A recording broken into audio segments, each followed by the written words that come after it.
Folks, welcome to Paisa Vaisa. I'm your host, Anupam Gupta, B50 on Twitter, and this is a really, really special episode. My guest, I can call him my stock guru.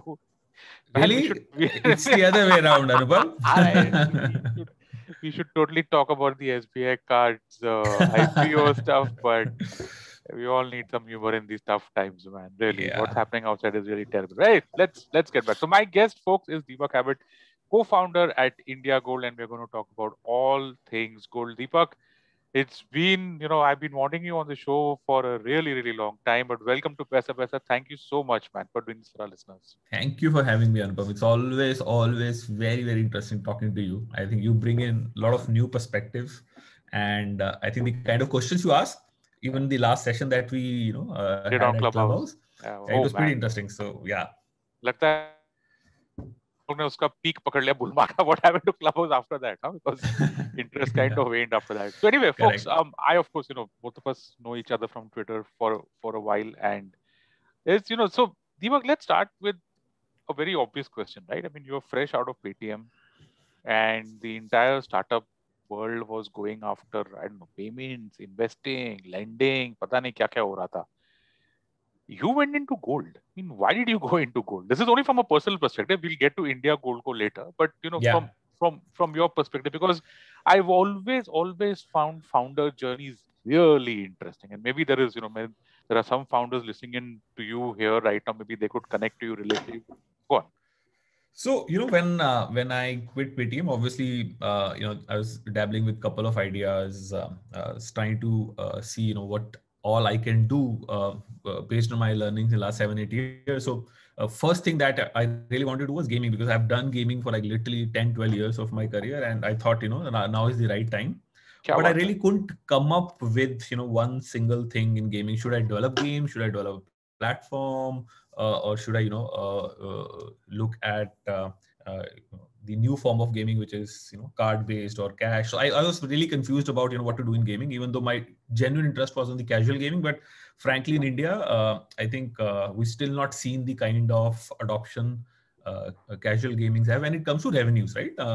Downloads have increased, but I think we're still not generating enough in-app revenue. So next thing, the obvious one was that I have to do something in fintech, right? Coming from Paytm, and fintech is anyways hot, right? And anyone who's in this space, they understand the kind of opportunities that lies. So UPI used to be my favorite subject, and I have studied it really deeply. I thought I'll build Yeah. something around UPI. You've got that Credit. blog going, right? I mean, you've got that Medium blog of yours still going that tracks the trends of UPI. And honestly, folks, you should look that up if you want to ever understand how UPI has changed the entire face of payments in India. I mean, Deepak, what do you think? We're probably number one in the world now when it comes to speed or By far, I think I amazing, man. don't recall any other infra which actually integrates all banks in Yeah, the country, right? It's so seamless, right? I mean, any app, any bank, you can just connect. I yeah, mean, that's credible.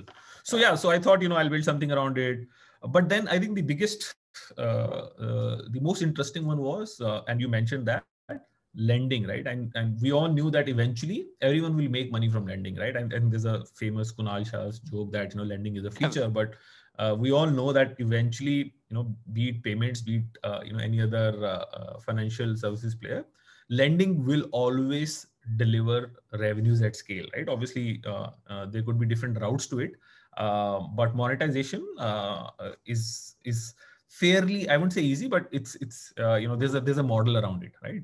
So when we looked at the lending landscape, and we looked at the population of India, working age population, which is close to 650 million, we realized that all the organized players, all the NBFCs, banks, all the fintechs, they were easily catering to about 150, 170 million base. Right? And that's a pretty big base to cater to. I mean, Yeah. India, thanks to its large population that we all,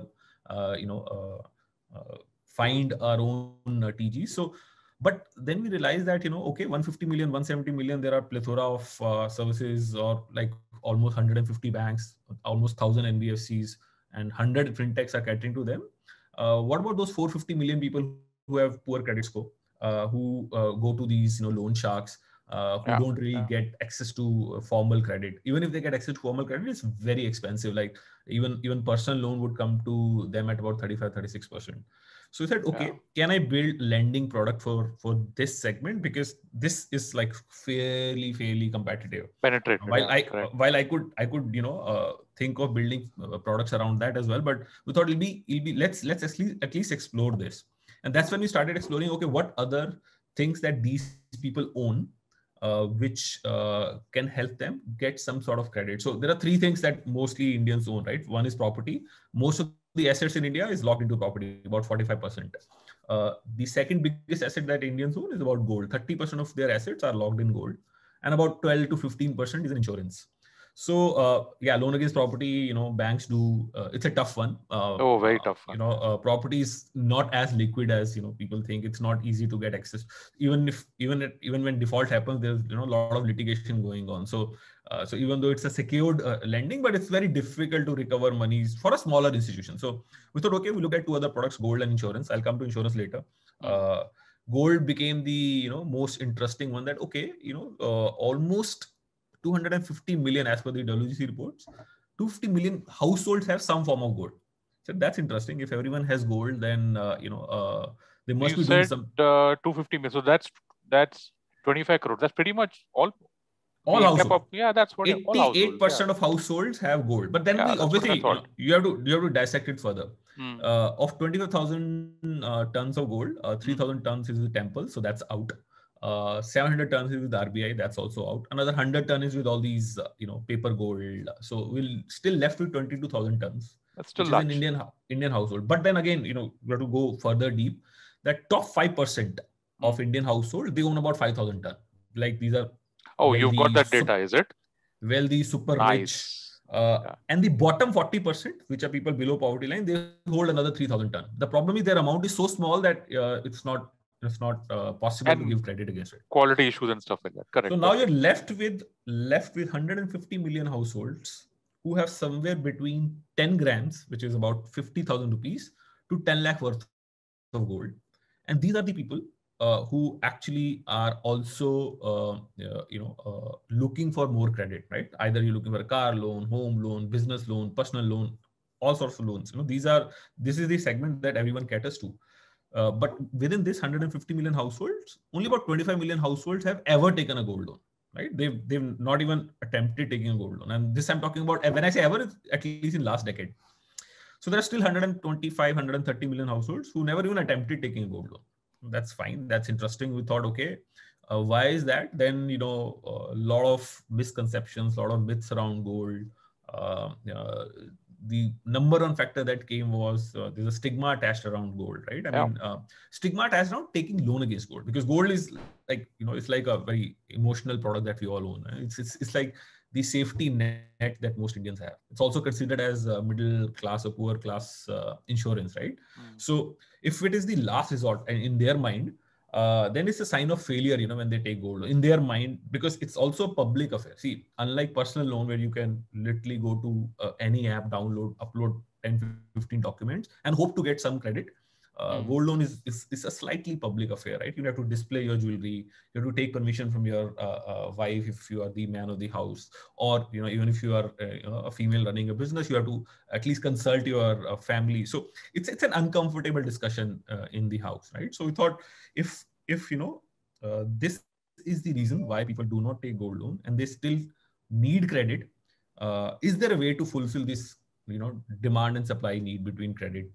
Because I think willingness to credit willingness to lend is the biggest issue most banks and institutions have, because they are not comfortable giving unsecured credit to people who do not fall in certain, like I said, credit rating bracket or certain income bracket.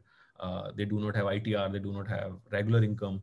And unfortunately, in India, mostly if you see, most of the middle class will fall in this bracket. They don't have regular income, they don't have salaried income, they don't have ITRs. Their income is below 4-5 lakhs a year, most of them. And I'm talking about traders, shopkeepers, MSMEs, factory owners, self-employed, non-professional. It's very difficult for them to get credit from banks. So we thought, okay, if lending is what drives the growth of the country, and if we can help bridge this gap slightly, then let's look at secured assets and lend against it, because that would be another way of bringing not just liquidity into the market, but also making this dead asset work. I mean, we call this dead asset. Is actually literally the second most imported item in the Indian import list after fuel. And once Oil. it is imported, I think it does nothing. It just lies in your locker. So we thought, Yeah. can this be made to some use? Can we bring this back into the economy? And that's how this products around gold and idea around gold took birth. I thought, okay, it's an interesting space. Very few companies are looking at it while there are Muthuts and Manapurams of the world and SBI, ICICI, they're all doing gold loan, but for them it's traditional business. You have gold, come to me, I'll give you a loan, right? That's it. My role ends there. They are new people are getting added to gold loan, but that TAM expansion is, like we've seen in the last 10 years, it's been really, really slow. It's the same set of people who take gold loan, because once you take gold loan, you understand how easy it is, how it's cheaper than most of the personal loans, and it's less cumbersome once you've taken it, because unlike personal loans where if you don't pay, there's a legal notice coming your way, or all those things happen, collection agents come to your house. In gold loan, nothing like that happens, right? There's no legal notice. I mean, there are notices sent to you, but literally, if you don't pay your gold loan, for example, you said, okay, you have my gold, take it, right? I mean, there's no legal recourse that is required, right? So and also, unlike most of the loans in India, here you don't serve principal. Most gold loans, you serve principal at the end. So it's easier on your pocket if you have irregular income.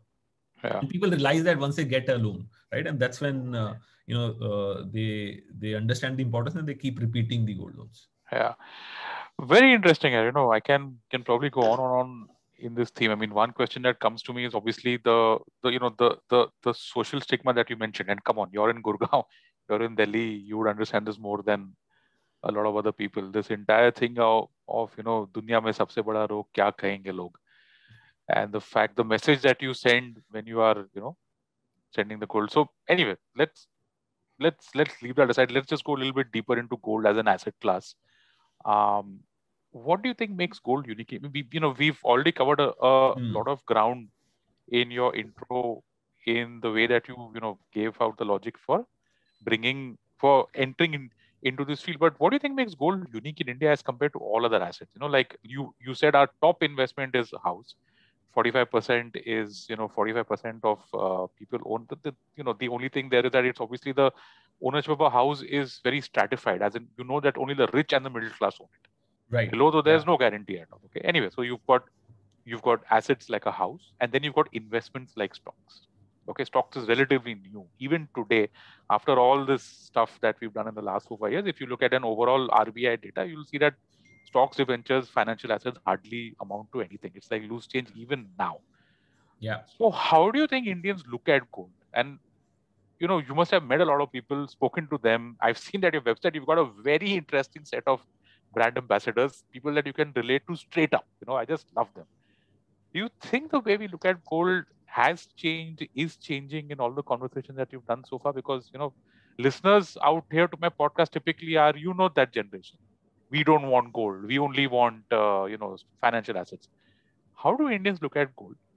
Okay. I think that's changed over generations. Let's go into Right. So I think there are two aspects of gold. One is gold as an asset class, and another is jewelry, right? So most Indian households, they look at gold or jewelry as a prized possession, right? Because it's either hand down heirloom, or they buy use it or during a wedding or a birth of a child. So there are emotions attached to this asset class. It's not like a car or even the house, you have emotions attached, but every piece of jewelry that you own, there's a story behind it, right? I mean, it's not, very few people will randomly go and buy gold, right? Gold, there's always a reason why you buy gold. Either there's a forecasted event somewhere in the future for which you are planning, or you're just trying to ensure that you have enough jewelry in case you need it in future.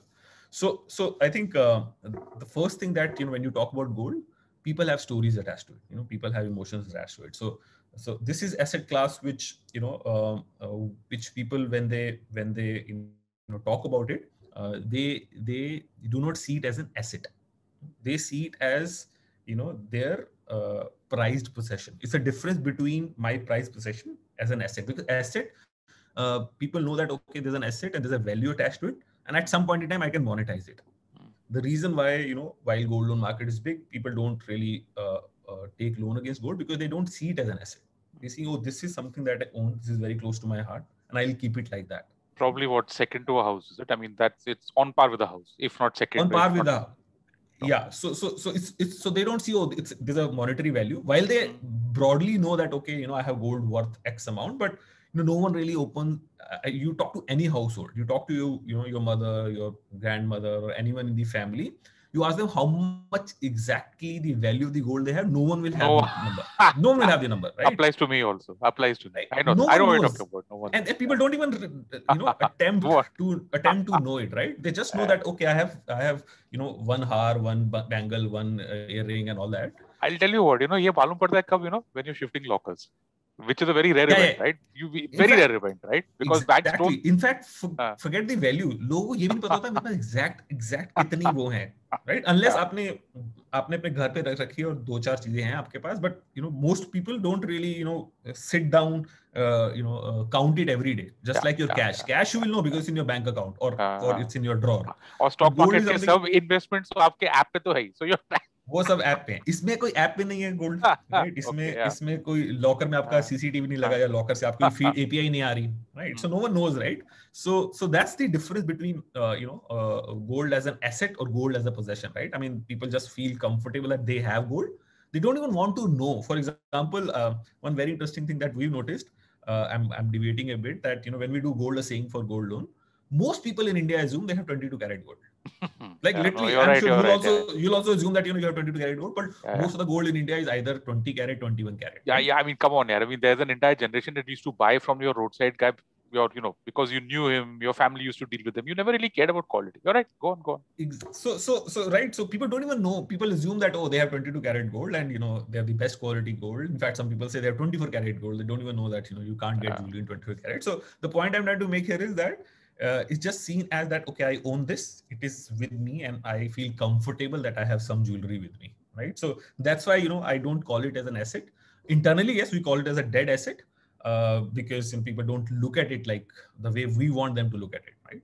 So yeah, that's Indians' connection with gold. And plus, I think newer generation, obviously, they do not think that jewelry, or so like I said, gold and jewelry are two different things. While the interest for jewelry may be going down, but I think some people still feel that if they have to balance out their portfolio, gold should figure out. It may be 0.5% to 3%, could be 10% depending on your risk appetite. But very few people will discard gold completely as an investment class. If they are looking at a balanced portfolio. I'm not talking about people who are believers in crypto or very aggressive in the stock market. Obviously they have different appetite, but I'm talking about a average investor who wants to have a balanced portfolio. They'll at least consider gold, if not have gold as part of their portfolio. Okay. Last question on this first part, Deepak. What is the point of all this private reserves, man? I mean, is it, so you already called it, you've already called it a dead asset. Not sure whether I would agree with that point of view, because there is something called the wealth effect. You would also know that. So दिमाग में बैठा रहता है कि gold is there somewhere. But I'm just trying to understand, is this just a social stigma thing, or is the system broken here? And also the numbers, just dazzle us with that. Right. Worth of 25,000 tons of gold. What's it worth? So I spoke about the segment that has relevant amount of gold, right? That's worth about, in today's market price, about $700 billion. $700 billion is like, we don't even have a listed stock. That would be like adding up Reliance, HDFC Bank, and 700 billion, huh? And that's lying at people's houses, which is ripe for monetization. And I'm not even talking about that bottom 40% or 5%. If you add all that, that's $1.5 trillion, right? That's a huge amount of gold, right? So this $700 billion worth of gold, which is in people's house, and last year, all these banks, all these public listed companies, they gave loan for about $40 billion. Okay. Right? So wow, that's hardly anything.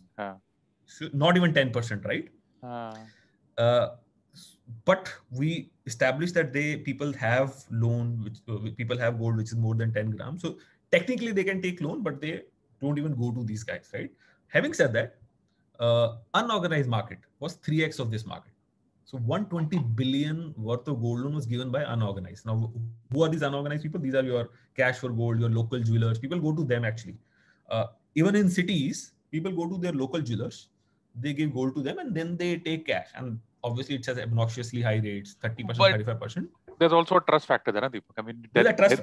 there is an ease of convenience knowing that. I mean, so that's the difference. There's a trust factor, and also I think it's less stigmatized. Like it's my family jeweler. You keep this jewelry, give me some cash, right? Because they know this jewelry will be safe. Because there, like I said, there are a lot of misconceptions. People think that when they give jewelry for loan, their gold is melted or the gold is chipped or gold gets misplaced. So all those misconceptions are still there. But I think another reason why people go to unorganized is purely because of distribution. So all these banks, all these NBFCs, they have less than 50,000 branches where you can actually go and take loan. And whether there are more jewelers out on the street. There are 5 lakh jewelers, right? So it's literally the distribution, right? So people have access to these jewelers. And I'm not even talking about rural areas. I'm even talking about bigger cities, right? Even in bigger cities, there are jewelers in your 5-kilometer radius. There'll be 20 jewelers versus one Muthoot Manappuram or a bank's branch, right? So I think so people are like I said, there are more people who can come into this organized segment because if the distribution problem is solved, because these people are taking loans even though it's a secured asset, they are still taking loan at about 40-45% a year, right? Versus that high. Versus Muthoot Manappuram, which can literally give them at 15, 16, 17%. Wow. Versus SBI, which can give them at 10%. 10%, correct, yeah. Right. So what does it tell us? It tells us that, people, first of all, they're not even aware that, something like this exists in a bank branch near them. So awareness is a big challenge. And second, is the trust factor. They feel more comfortable giving the jewelry to someone who they know for years. And I think third is, like I said, stigma plays some part. That if I go to a Muthoot branch and I display my jewelry and they don't give me a good rate, I have to carry it again, go to another shop. It's not a good feeling, right? You're carrying your jewelry around, and also unsafe, right? You're physically taking your jewelry, moving from shop to shop. So all these reasons put together, I think it is the reason why the gold loan growth, while it is still growing 25-30% year on year, but it's still not spectacular. It's still not anywhere close to that 500-700 billion market that could potentially exist. There's so much of the Titan story that I can see out here. What does Titan do? I mean, what did Titan do? Titan was the only, Titan story, man, I could easily probably do another podcast on that. I'm sure you would also know, Deepak, because you would have gone in depth in just totally change the gold market. I mean, and are still changing it as we go. And just hats off to the entire Tata Group for that. So this is the fact that from unorganized to organized, informal to formal, I kind of see a lot of that out here when you're talking about the lending system. Because, man, it's just, the more we talk about it, the more I realize that gold is such a high trust asset. It is the biggest difference between gold and a stock is you will never ever trust a stock's promoter the way you trust your gold holding. So anyway, so folks, I know that a lot of you are probably waiting there trying to figure out when are we going to get to the part about investment in gold. Honestly, we'll just touch upon it at the end of this episode in a bit, because I'm just, you see, guys, we've never done gold ever. We've never done gold on Paisa at all. I reached out to World Gold Co. long time back. That conversation didn't go anywhere. So and Deepak is not, he's not a very easy guy to get. He's building out his startup. So I just thought we'd get into gold as an asset first. We will touch upon gold as an investment later on the second half of this episode, but it's very important for us to understand the psychology of gold, because on the other side of this break, when we come back, you will then get what India Gold is offering. What we've spoken about in this entire first half lays a really good foundation for the India Gold product offering, and that's, I'm really interested into going into that, because I think that's the first time that somebody has attempted something like this. Chalo, Deepak, let's now get this started from India Gold's perspective. You've explained why gold lending, what is different about gold. Tell us what you have to offer. Who is your target audience? Right. So the idea behind India Gold was that, okay, there's a credit need. and there's one asset that Indians hold. How easy can we make it for Indians to take credit against it and make it, like I said, less uncomfortable, less embarrassing, and somehow destigmatize it? I know it's a bold statement to make, but can we build a tech and product in such a way that it enables more people to at least try it out, at least explore the option and not really use it as the last resort, right? What it feels like today, right? Okay, gold loan is something that I would not never take. We've spoken to a lot of people. They tell us that when we call these customers, they said, "Oh, do you give personal loans?" I said, "No, but you have gold. You sent us an inquiry for gold loan." He said, "Yeah, gold, but I want loan." And he said, "Yeah, personal loan, but you'll get it 34-35%. That's fine."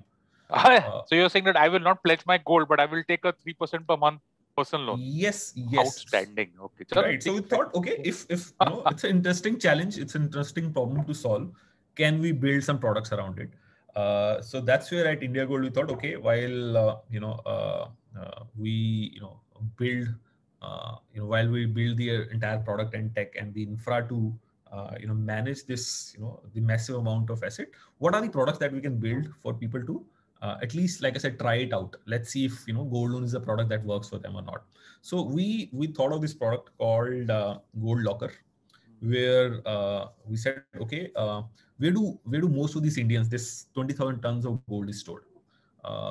I think many people assume it's stored in lockers. Unfortunately, not.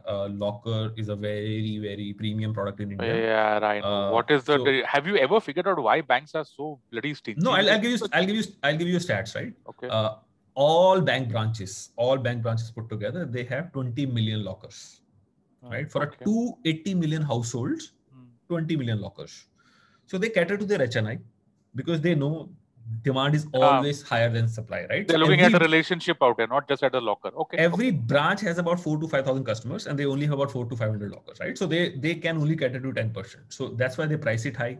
They ask you for an FD, for a deposit, and there's a huge waiting list, literally 8 months, 9 months. Even if they offer you a locker, it'll always be away from your house, right? It'll not be your neighborhood branch is impossible to get lockers, right? So we thought, okay, and that's the reason why people keep gold at home. And now, you remember I told you that gold, people consider that as their safety net, it's their last resort. Now imagine asset which is their last resort, asset which is like the most precious to them. They keep it at home, which is the most unsecure way of keeping it, because in India, especially in bigger cities, especially in Delhi, crime rate is very high, right? Robberies are literally very, very common, and I think it's not just the fear of losing your gold, the fear of losing your life if you have a precious asset at home, right? So people do realize that, but like I said, they don't have an option. We thought, okay, if I somehow build a product, because lockers have not changed in last like literally hundreds of years since the time banks have launched lockers, right? They are still very traditional. You go to a bank, even if you are lucky to get a locker, you fill up a form, go inside, operate your locker on a working day. You have to take chutti from your office. So okay, can we relook at this product? So you thought, okay, if I can convince people that they need to keep their gold secure, because this is their most precious asset. If I can convince them to part with their gold, as I part with the gold, physically say, okay, this gold is not safe with me. Can I keep it in locker? And I make that locker available instantly. I give them the cheapest price, like literally $100 a month. I give them home pick and drop. Now everything has come home, right? Literally, thanks to internet, you can call for anything home. So okay, why can't lockers come home? So can I bring the locker box home? They can operate, use the biometrics, and then safely transport it. And the most important thing, can I insure their gold? The gold that you keep in your bank locker is not insured. Most people assume that, oh, it's in bank, so it's safe. But you have to look at some of the bank branches. They're still in an area which are high, prone to robberies. Even though robberies are not very common in bank, but there's a chance, right? Even if that happens, then you lose your gold, right? There's no insurance. So we said, okay, we'll give you home pick and drop. We'll give you the cheapest locker with no deposit, and we'll give you insurance. Just store your gold with us. And the locker that we are using, we are not building India Gold locker, because I know trust is a big challenge. So there are large enough private locker networks, and there are a lot of banks who have spare capacity. Now that bank may not be in the residential vicinity, but they might be literally 11, 12 kilometers. They are in a commercial district where lockers are easily available. So that's So one big thing. Yeah, can I bring? Sorry, The no. idea is to bring this. Bring this spare capacity onto our platform. My question to you was going to be that, are you actually going to spend that much of capex to build lockers? No, or it's a zero capex business. Zero. It's like, okay. So think of it like OYO for lockers. These lockers already exist. I'm just trying to match the demand and supply. They already exist. Who makes lockers, man? Are you serious? There are in Delhi, in Bombay, in Bangalore, there are at least 20, 30 private locker companies which run this locker network. Wow. These are HNIs who go, by the way, banks, they take these private lockers. They keep all their files and documents with the private locker because all your property papers, for example, are kept with private lockers because banks don't have that much space, right? So private lockers as a business exists for 30, 40 years.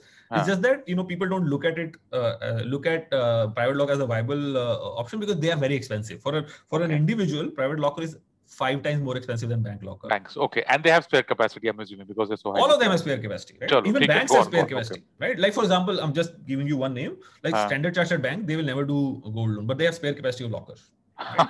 No one will go to Connaught Place to operate their Standard Chartered locker. So they might have 1,000 lockers there, right? So the point is that, I bring these lockers onto my platform.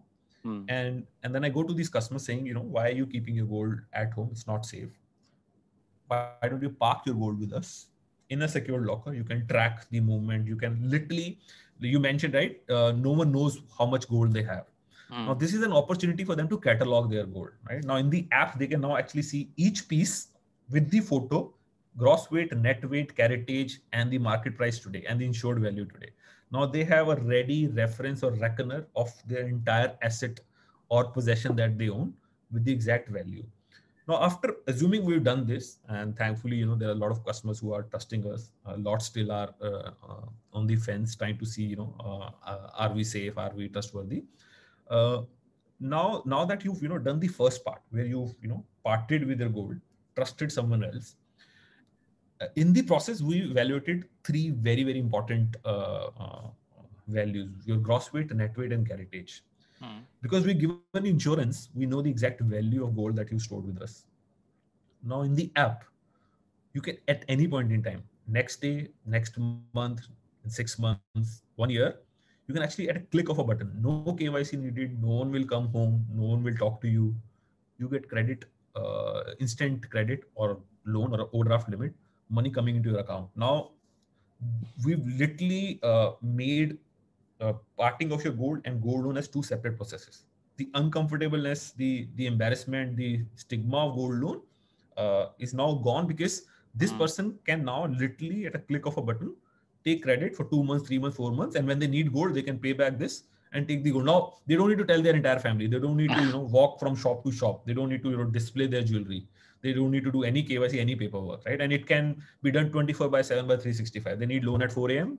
There's health emergency, they can get it, right? So the point is that if I can convince enough people to use our locker service, I can literally expand the TAM, give an experience of gold loan without really the whole do you have an NBFC partner behind you to give the loan? Okay. Yes. So we have 3 NBFC partners. We have one small finance bank as a partner. Okay. Yeah. So they are the lenders on record. So we are not the NBFC. Yeah. How do you, and my guess is this might just be in the top 5 most asked questions that you get. How can I trust India Gold over banks that have lockers? I mean, you've already spoken about it, and you mentioned, but let's just go a little bit more deeper into that. So I think trust, let's understand, trust is built over time, right? It's not that I go and say, oh, trust me. No one is going to do that, right? So what we do, the first way we acquire customers, so even today, when I am already 7 months old, I'm not going out in the market promoting my gold locker. We're promoting doorstep gold loan. I'm saying, okay, there are enough people who have taken gold loans. I will go to them first because they understand the value of gold loans, right? I'll go to them first. I'll try and give them gold loans. And once their tenure is over, I will actually try to convert them into locker because gold loan is a very high repeat product. So once you take loan, your chances of repeating are very, very high. Almost 70% people repeat. Saying, okay, why are you taking it home? Your gold is already with me. You will need this loan maybe 3 months, 6 months, 8 months, 1 year down the line. I give you a locker. And if you take a loan from me, I'll give you a free locker. Just keep your gold with me. Now, these are the people who became my first 100 customers, because people who took loan from me, they already trust me, right? Because I have taken their loan, I've taken their gold, given them loan. So they already trust me. So they become my first set of customers. And then, once they start keeping the gold with me, and we've already seen, they start talking to their family member that, okay, my gold is securely stored at XYZ location, and this location is, we encourage people to walk in. By the way, we tell people that where their gold is stored. Now, these could be enterprise vaults, these could be bank vaults, these could be private vaults. So we encourage people to walk in so that they know that, okay, my gold is stored there, because people need to physically see, okay, this is the place my Correct. gold is Yeah. stored, right? Yeah. So these 100 customers, they might bring in another 20 customers, their friends and family, who will trust these guys, that, okay, they've kept their gold with us. The second most biggest acquisition channel for us right now is the jeweler network. So, when you buy jewelry, if, let's say, your jeweler says, I'll give you 1 year free locker, while the locker cost about 1200 rupees, but completely free to you. Now, your chances of trusting your jeweler are slightly higher than trusting India Gold. So jeweler Correct. tries to upsell storage as a solution, right? So that's another way of acquiring customers. And then the whole way we built a product in tech, right? So things like, the way you can, using our app, you can do entire locker management, right? The transparent view of content, the security measure, the tracking that you do. So that gives little comfort to people who understand technology, right? Who, like I said, people who trust internet. Like, there are a lot of people who started trusting internet. And the other aspect is insurance. I think we're using, a lot of people don't, like I said, if it is the most precious asset that you own, how come you've not done any insurance? In India, jewelry insurance is like negligible, right? People don't even get health insurance, forget jewelry insurance, right? So we're trying to educate people that, insurance is something that they definitely need for a product like this. So if I promote insurance as a concept, there are some people understand, okay, insurance is going to secure the asset that they have. So the whole aspect of securing their asset. Then I use the names they might be familiar with. For example, the lockers that we signed up in Delhi, they have a 5 to 6 kilometer radius where everyone knows them. So Alaknanda locker, Metropolis locker, UNI lockers. These are established locker of 60, 70 years. I actually, instead of saying, oh, you store in India Gold vault, I tell them that you are storing in UNI vault, you're storing in Metropolis, you're storing in Alaknanda, you're storing in XYZ branch of our bank. Sure. Right? You're storing in Brinks, or you're storing in CMS. These are brands which have slightly higher trust quotient than India Gold has today, right? Correct. So like I said, these are multiple factors, and obviously, you do marketing and local marketing and stuff like that. So over a period of time, this is the reason why our first product was doorstep gold loan and not locker. Locker is going to take time. So doorstep gold loan is like a low-hanging fruit. That I will serve people's need for doorstep gold loan and then convert them into lockers. Okay. Last couple of questions now. I want to, go into this because I'm sure that you've also thought of it. How does gold loan product work from the perspective of using it as a liquidity option? Let me tell you what I'm talking about. People who have salaries, who put their money into SIPs and, watch it grow over the long term. Let's say some big expenditure comes. They do not think of, taking a loan from their gold. Unfortunately, they might end up hitting the SIPs. Okay. Or they probably have an FD lying somewhere or whatever. In their mind, a physical asset versus a financial asset, there are two very clear-cut things. Ki agar kuch ho gaya, khuda na khasta, God forbid, then I will sell that first and not go here. Yeah. Okay. And I'm trying to figure this. Help me out here. Okay. You're letting a 10% return over 10 years. Let's say stocks give you 10% over 10. That's a fairly reasonable assumption to make. Versus gold, which you're never going to sell. It's just lying out there. And in all probably, you're going to get that loan at, let's say that you're the highest level customer, you can actually get it at 15%. You're getting 15%. Why would you want to sell that instead of just paying a 15% interest here for whatever, 2, 3, 4 months and let that be there? It's appreciating at its own pace. Gold also is appreciating, I know, but listen, you're never going to sell that gold. It's an asset to you. This is an investment. What are your thoughts on this? By the way, we give loan at 10%, Okay. not even 15%, right? So gold loan at 10%. And how does it work? I have to pay. Is it an EMI? Is it a bullet, or what's it? So most popular gold loans are 6 months duration. Okay. And the way it works, that you only have to serve interest every month, and you pay principal at the end of the tenure. The reason why people actually repeat, if let's say after 6 months where they have to pay the principal, they don't have enough principal, they actually end up renewing the loan, right? Mm-hmm. So they continue to serve the interest and not pay principal at least for 1 year, right? Wow. Now, reason why banks and NBFCs and fintechs like us can afford to do that, unlike unsecured, because we generally give 75% LTV. Right? As per RBI regulation, you can only give 75% LTV. So I have gold worth 100 rupees and I given you loan for 75 rupees. So it's a highly secured asset with us, right? So even if let's say gold prices fluctuate, like we've seen last 7 months, gold prices have come down by 18, 19%.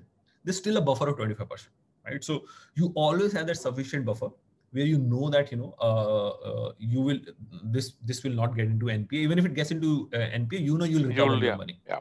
Right. So that's the reason why gold loans are so flexible. They allow you to continue to extend it as long as you can serve the interest payout. Correct. Now, for a 1 lakh rupee loan, you only have to pay 1,000 rupee as EMI per month or interest payout per month. Now, 1,000 rupee is something that most people can at least predict that they can generate every month versus 10,000 rupee EMI or 12,000 rupee EMI, right? And 1 lakh is a pretty reasonable amount to take care of an emergency. Exactly, right? So that's something. So for a product which gives them loan at 10%, where they can continue to renew it without any renewal charges, no foreclosure charges, no processing fee, nothing. Like literally, gold loan has like the kind of products that we build, absolutely no charges except the rate of interest, right? 1 lakh is what, 20 grams? How would that be? Sorry? 1 lakh rupees in gold would be how many grams? I'm just trying to get 20 grams, yeah, roughly. So that's 20 grams. What, a couple of earrings and maybe more than that, maybe? Maybe a bangle or a couple of earrings or a chain. Wow. So you could actually, man, that sounds, I mean, honestly. And by the way, most people just don't get it. 80% of people actually are, like I said, factory owners, self-employed, non-professionals, traders, MSMEs. These are people who need working capital. Right? That's what. Yeah. And their collection cycles are always 2, 3, 4 months, right? So they don't have a regular income. They and know a working capital loan. Working capital loan is what, 15-18% for the best of MSMEs or what? And that too, like I said, best of MSMEs who have GST invoices to show, who have income proofs to show. Now, for a regular shopkeeper or kirana guy, there's a Diwali coming or festive season coming, they need to buy more stock.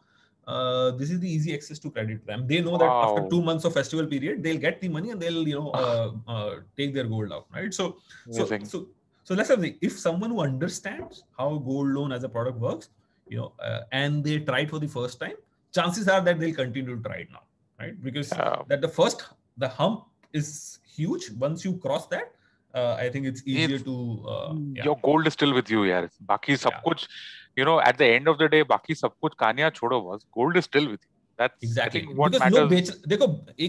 काफी लोग बेच देते हैं gold. Now they don't understand. Once they sell it, then it's gone, right? It's gone, yeah. So that's why we encourage people that don't sell it. Your last hope, which you had, is also gone now. At least in this case, you have a chance. At least take a loan. You have a chance to recover it back. You give yourself 6 months, give yourself 8 months, 9 months. Even if you're still not able to, let's say, pay principal, then let it go. But at least make an attempt to secure it for at least 7, 8, 9 months. Yeah, and the thing that I love about gold is that you've got the stability of price movement of real estate with all of the liquidity of that real estate does not have. Correct. I mean, how does gold move? Tell me. Gold, what you said, last 6-7 months down 17-18% is hardly, for an asset that you're going to hold over minimum 10, 15 or 20-year periods. This is like, kuch nahi hai, boss. Right. Chalo. Anyway, so now, just winding up this entire thing, I have to ask about the investment part.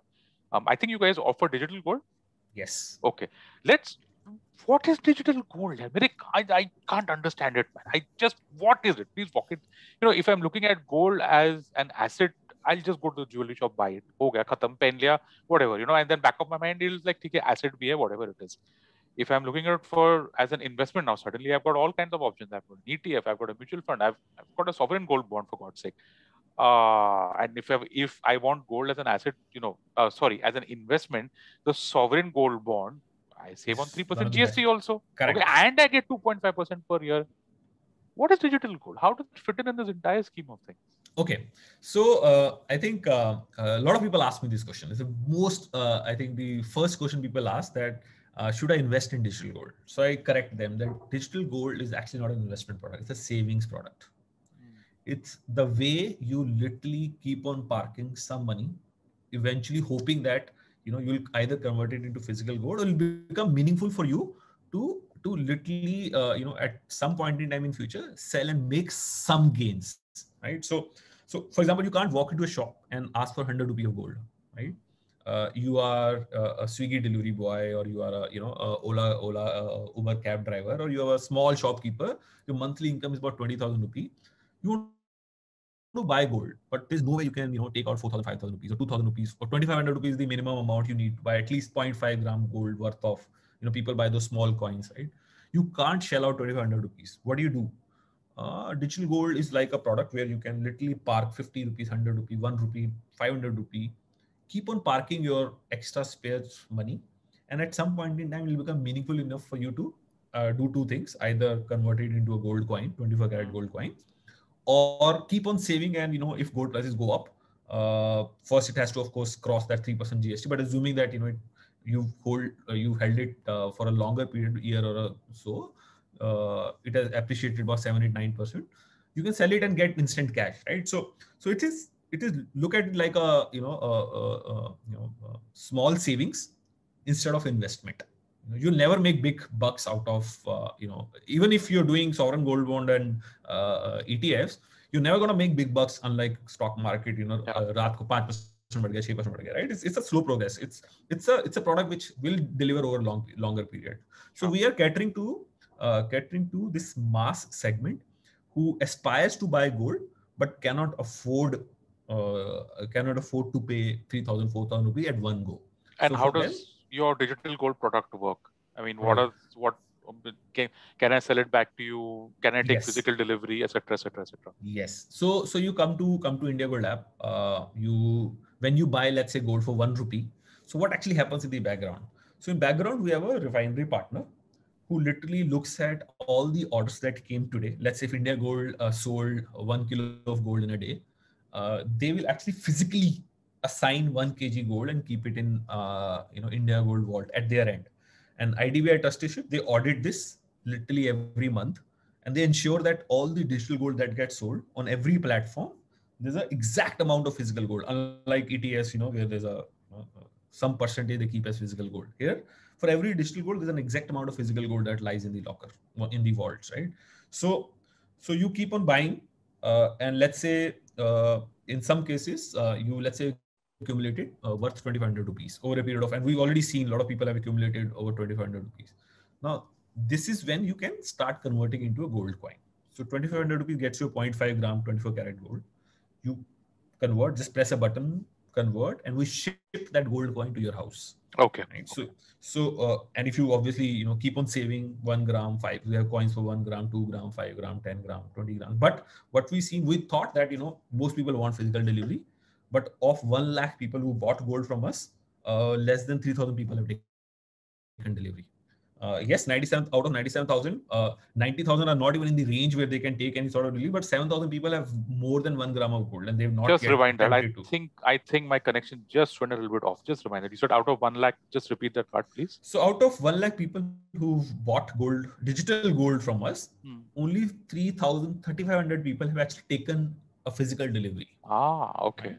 Okay. So 97,000 people continue to keep it in a digital format. Because for them, I think physical delivery is not the end goal. It's like seeing a balance growing. These guys can keep this forever. I mean, you could have a 10-year SIP into digital gold, and at the end of 10 years, you could actually take that out as a earring or whatever, or just a coin or whatever it is, right? Or you can now you can do 3 things. You can of course convert it into physical coin. You can just sell it. We send money to your bank account instantly. Sell it back to you, you're saying. Sell it back to us. You just in the app say, okay, sell. The money will come to your account instantly.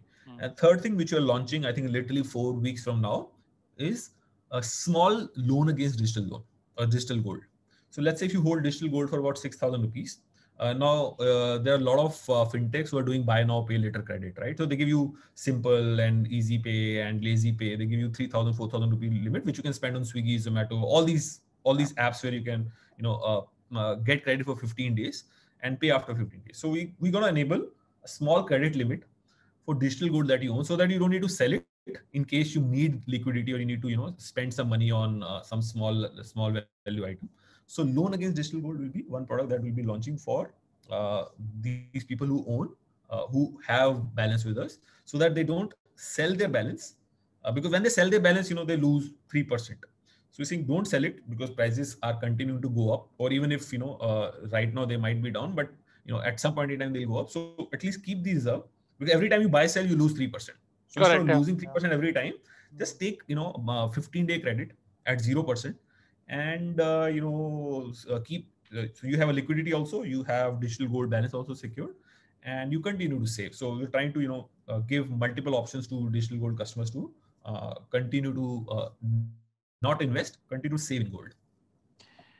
Man, I think that I think I can just go on and on out here. I just love this here. But by the way, we just so when we launched India Gold app 7 months ago, we talk about trust and why would people trust us.